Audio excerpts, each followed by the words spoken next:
Thank you very much, everyone, for joining us for this webinar to introduce our latest report, Bonds for Ponds. My name is John Willis, and I have the privilege of being the Director of Research at Planet Tracker. My colleague, Archie Cage, is a researcher and is the principal author of this report that we want to share with you today.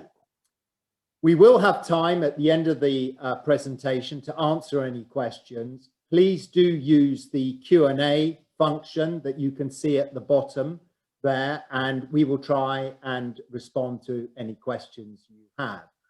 The only caveat to that is that we will be completing this within 30 minutes to keep to the time that we promised you.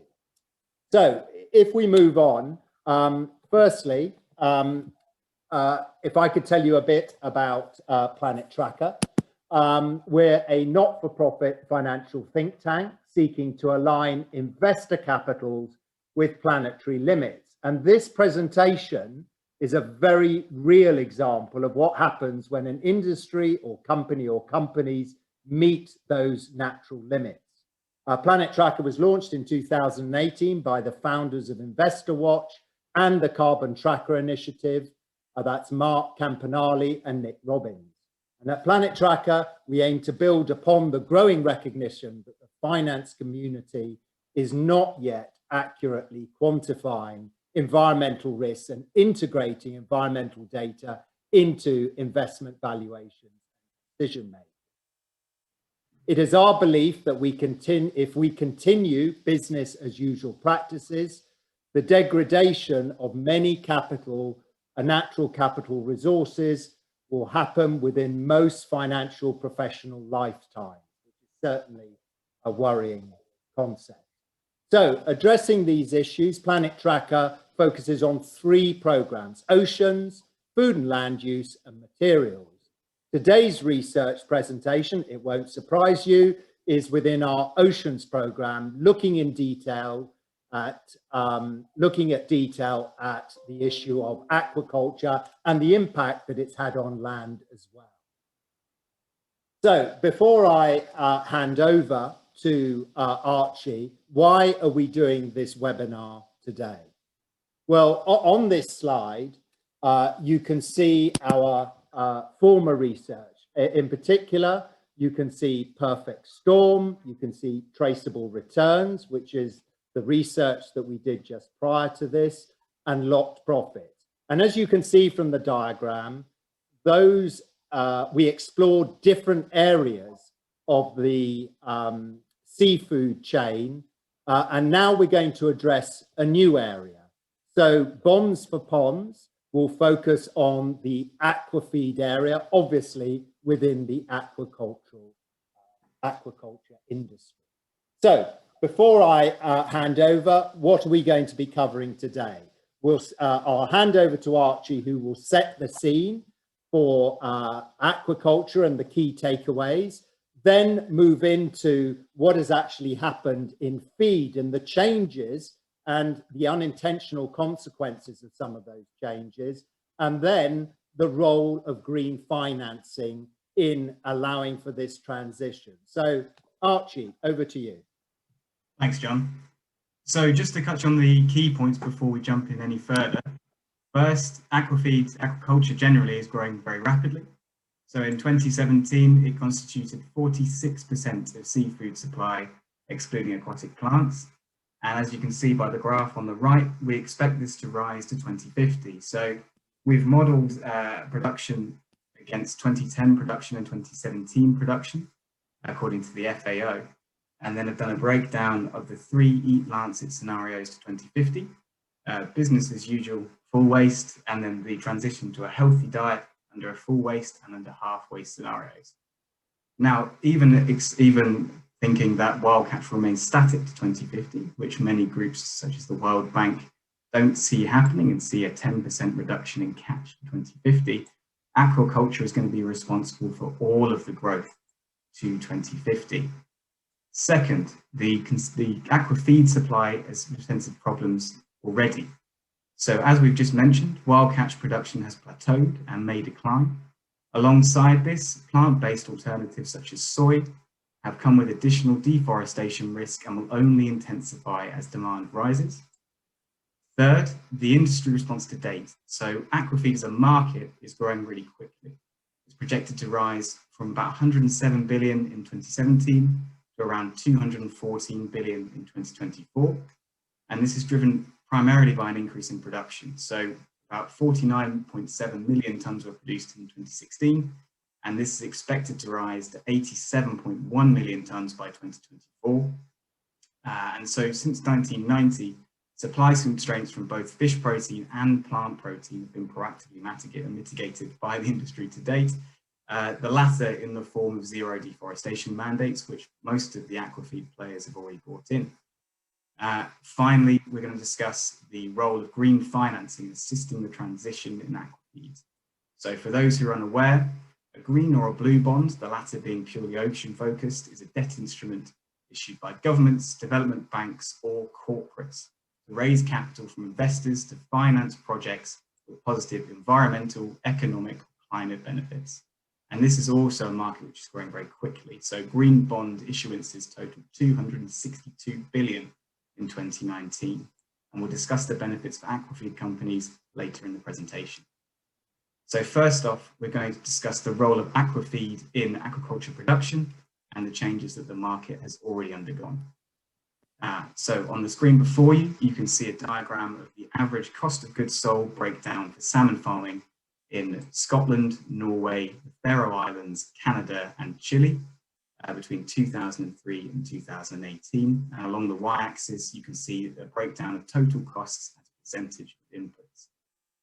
So you can see the significant relative cost of feed across this time period compared to labour, smolt production, which is for salmon specifically, it's fish that are fresh to go into the salt water, production or harvest, and packaging. Miscellaneous costs such as welfare items for increased lice control or disease control have increased since 2012, but these still represent a much smaller overall cost. So as you can see here from the diagram, feed accounts for 50% of the running costs, and so any supply side constraints, especially increases in ingredient costs, will negatively impact the operating margins at farm level. You can also see here that the breakdown of cost is fairly static over the time period we've examined, but you compare that to the good structure of the manufactured feeds and you can see a substantial change. So this graph was taken from BioMar in 2018, and you can see that the percentage composition again along the y-axis for salmon feed, and along the bottom side a slightly longer time period, so 1990 to 2018, and then a projection to 2025. And we're just going to talk very quickly through the different elements and why they've changed. So first, fish protein. A decrease in fish protein over this time occurred primarily due to an increase in cost, and this will continue to rise as demand rises faster than supply. So as we mentioned earlier, the World Bank projects a 10% decrease in wild catch production to 2050, and they are also projecting an increase in price for fish oil and fish meal by 72% and 92% respectively by 2030, and this is in real terms relative to 2010 prices. So rising costs have led to the substitution of fish meal and fish oil by plant-based alternatives, as you can see by the huge increase between 1990 and 2018, and this has primarily been taken up by soy. So overall marine content between 1990 and 2018 decreased from 80% to less than 16%. Increased reliance on soy led to an unintended consequence in the market, which is exposure to deforestation. And just to talk about soy a bit further, so it's now a major component in aquafeed and is projected to have the largest share of any ingredient in the aquafeed market between 2019 and 2025. The land requirement for soy imported from Brazil to Norway just for salmon feed in 2017 was estimated at 2,260 square kilometers, roughly the size of Luxembourg. And this has come with some issues. So in 2018, the Rainforest Alliance released a report linking salmon feed to deforestation. But the industry, it seemed at the time, was already reacting, moving to zero deforestation mandates. This progress thankfully hasn't stopped and actually is intensified. So major salmon farming groups such as Maui, Grieg and Leroy Seafood have all signed up to the Amazonian moratorium, which is an agreement to not trade soy sourced from deforested areas from the Brazilian Amazon after 2006. And Maui have gone one step further, saying they will not trade soy grown on any land deforested after Q3 2021. And this has not only been held to the salmon industry, but also the aquafeed industry. Skretting and Nutrico are all part of the Roundtable on Responsible Soy. For those who don't know, it's a non-profit organisation promoting the growth of production, trade and use of sustainable soy. So to quickly cover where the industry has come from, where it is now and where it has to go to grow sustainably, we can see three clear and distinct production pathways to increase aquaculture production. So the first would be to intensify traditional feeder fish production. However, as we've discussed before, fishery production is at best at capacity and at worst overexploited. On top of this, fish protein is subject to price changes over the year, and this means it's not viable for expansion. Second would be to increase the proportion of vegetable inputs, in this case soy. To increase soy would need to increase cultivation, ultimately meaning more land conversion. This in turn would lead to greater exposures of companies to deforestation-linked soy, even in those companies that have already got zero deforestation mandates in place. So BioMar in 2019 noted concerns with pirate soy, and this is unsustainable product entering certified supply chains, and unfortunately is quite difficult to mitigate from downstream. It still poses a significant risk to the industry. So this means the final pathway, which the industry is already doing, will be to develop novel ingredients for aquafeed. This, however, requires upfront investment in the form of research and development, as well as scaling costs for solutions. Aquafeed companies are already cognizant of this need, so Skretting in 2019 allocated $2 million for the development of novel aquafeed ingredients, and projections from other companies such as BioMar show that they are following suit. But what are these ingredients and what are their benefits as of now? So on the right of this slide, we've taken from the report The Future of Aquatic Protein, Implications for Protein Sources in Aquaculture Diets from November 2019, and it gives a really clear breakdown of the current state of novel ingredients in the market. So solutions to meet the growing need for protein and key nutritional elements such as omega-3 are already testing, and that's part of the reason for our report. So our report is not only to say that this transition is happening and needs to happen, but also the solutions for this next step already exist. And we're just going to talk through a few of them now. So first is fishery byproducts, and that's heads, fins, skin, and offal from fish production. This is currently around 33% of all total raw material used for fish meal and fish oil, and this has increased from about 25% in 2010. So we're expecting this will only increase over time. As we saw in the first slide with the Lancet Commission projections, finding solutions for food waste is paramount in ensuring a sustainable transition for food systems more generally, and here is no exception. However, this pathway is not without its limitations. So consistent collection and transportation of fresh, high-grade fish trimmings presents a seasonal challenge for many, and it means it cannot be sourced from retail or consumer segments because you can't ensure a consistent supply of protein. Wild catch waste can be used, but it has to be stored and processed quickly before the product gets a chance to oxidize. And aquaculture waste has been considered as a viable use as well. Secondly is insect meal, and for many, this is quite a popular one. It's got very good coverage. And in 2017, the European Commission has allowed insect feed to enter into aquafeed. And examples of this include things like black soldier fly larvae, which have already increased from production from about 7,000 tons in 2014 to 14,000 tons in 2016. So it's already starting to pick up speed. At the moment, it's not a price competitive material for aquafeeds, and it is reported to be a champion and meets the 4 criteria outlined above. And we expect that if production increases at the rate that it is increasing at the moment, it will be competitive with fish meal by 2023. The third option we've looked at is bacterial bioprocessing. And to discuss this, we'll be using a specific project which Biomar supports, and that's the React First project. Now, bacterial bioprocessing basically means using captured industrial carbon emissions to feed single-celled organisms, in this case it's one called Proton, to produce high protein feeds with a much smaller carbon footprint than traditional feeds. In this case, that's 65 to 75% smaller carbon footprint and without the land or water requirements, and can be produced year-round with no changes in price. However, this is still very much experimental and will not be scaled in the market anytime soon. And finally, we've got algal products, which is divided here into microscopic algae, such as spirulina, and macroalgae, which is seaweed. Again, these are both showing really strong commercial applications for things like sea bass, but are still very experimental and not scaled. And then finally, as you can see at the bottom, food waste.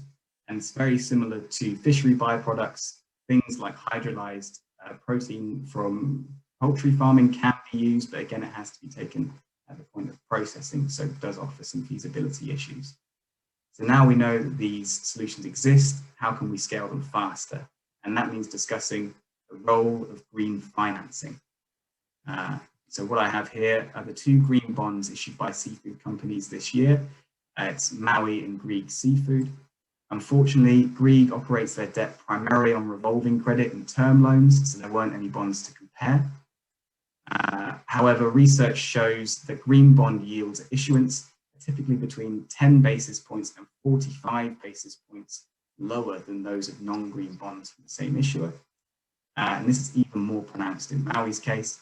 So compared with its previous bond issuance in June 2018 with the same maturity, the spread on the salmon company's green bond was 55 basis points lower. Demand for this was also a lot higher. So demand for Maui's €200 million bond was over 700 million euros. Just to give a quick overview of the similarities between the two bonds, they both bind their issuers to a green bond framework, which outlines the use of proceeds. In both cases, sustainable feed was a key use of their proceeds for the debt.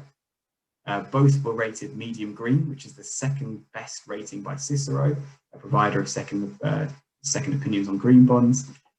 In both cases, a key concern for the rating provider was pirate soy. So was that deforestation-linked soy could end up in Maui and Grieg's seafood supply, despite their commitments and their choice to supply from certified suppliers. And this has led to an interesting outcome. So Grieg Seafood excluded Cargill Aqua Nutrition from the proceeds of the bond until its parent company, Cargill, had reduced its soy deforestation risk in Brazil. And it's one of the key reasons why their bond was rated medium green and not light green. Oops, I've gone back rather than forward. So to bring this to Aquafeed more specifically, what the benefits of green debt for the aquafeed market are as follows. So one is financing a transition to a more sustainable model. Green bond issuances support scaling novel aquafeed ingredients and can drive operational efficiency increases, both for feed producers and for the farmers themselves.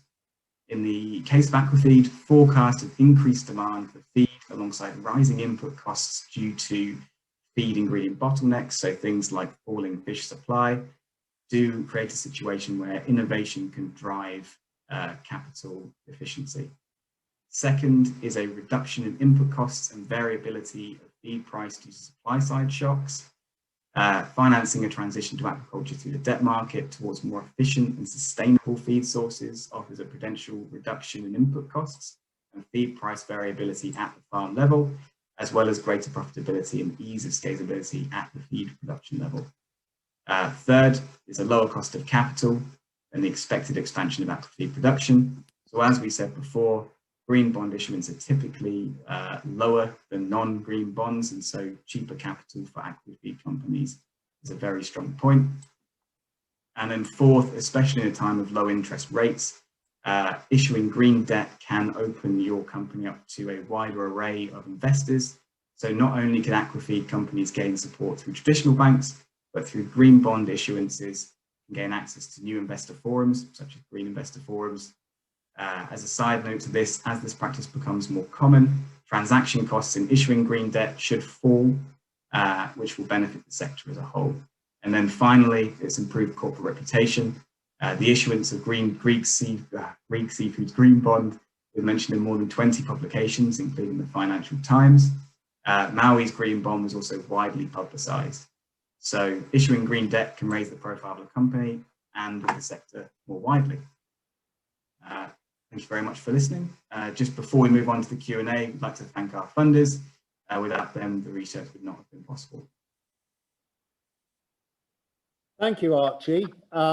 You moved at pace through the research, so thank you very much. And for all of our attendees today, please feel free to go to our website at planet-tracker.org. You can always have a look at our research, and obviously we welcome any responses. Archie, we do have some questions that have come in. I'm going to put some, we've only got 5 minutes left, but firstly, I'll put a couple together. How quickly do you think novel feeds will become competitive, particularly against soy?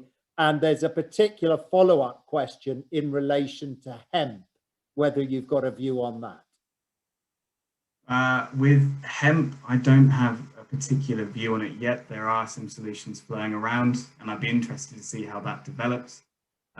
With novel ingredients becoming competitive with soy, I think it does depend on the capital invested at the point now. Basically, the more capital we can invest up front, the faster these research solutions can be scaled. And one of the ones that we looked at, which was insect meal, will be competitive by 2023, but that can be moved forward if there's upfront investment into it. But with hemp, I've seen a few. I don't have a particular opinion on it, but I'm interested to see what the solutions are. Okay, so economies of scale absolutely vital in making these feeds competitive, I think, is your point. And of course, the bonds hopefully help facilitate that. It won't surprise you, Archie. I've got a couple of questions also on the bond side of things. One is, how do you believe that investors can protect themselves against greenwashing, in effect? And obviously that comes up a lot. And related to that is, are there other actors, do you think, within the supply chain, particularly the area you're talking about, which could also issue green bonds? Okay, yeah. So to the greenwashing question, I think one of the benefits of increased public exposure, especially alongside green bond frameworks, which both Maui and Greek have released, does increase accountability. So you can see clearly the use of proceeds of where this is going. So generally greenwashing is called out quite quickly. And secondly, there are a host of second party providers who will give you a second opinion on green bonds. We've used Cicero in this case, but there are a number of actors that can give you a second opinion just to make sure that greenwashing isn't taking place.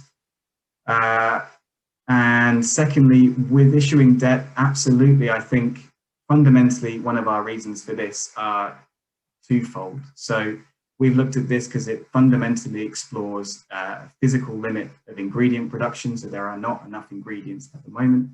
And secondly, it's a representation of food security to 2050, so ensuring we have enough food supply, in this case seafood, to 2050 under slightly more difficult production outlooks. So absolutely there are different points in the supply chain which can issue debt, and especially green debt, to improve traceability, transparency, or operational efficiency. Yeah, we've seen the success of it being issued at the farm level. I think at the processing level, there's an opportunity, as well as further downstream. Yeah, thanks for that, Archie. And if I may, I'll take this opportunity to showcase a couple of other bits of research that touch on this in terms of green bonds. We wrote a paper actually on blue bonds, okay, green bonds for the sea, and how there's a mechanism there that could be considered to rein back on overfishing. And I would encourage you to go and look at that note on our website. And I referred to it at the beginning. We also wrote a piece of research called Traceable Returns. And again, that's probably another area that people would consider if companies were able to actually set up more transparent and traceable systems. I'm sure that's an area for consideration for financing in terms of green bonds or perhaps transition bonds. Sometimes there's an overlap. Now, last question, Archie, because we're just nearly out of time. I don't know the answer to this, I have to confess. It's basically saying that this month the UK followed France in announcing a ban on food imports linked to illegal deforestation as part of the revised agricultural bill. Do you happen to know whether that also applies to salmon fed on deforestation-linked soy, say from Chile, for example? It doesn't. No, it doesn't. And it's interesting, basically. It doesn't apply to the processed products, and it's kind of like an extended producer responsibility mandate, which you'd hope to see that it's not only at the original form of the product, but also how it's utilized later down the chain.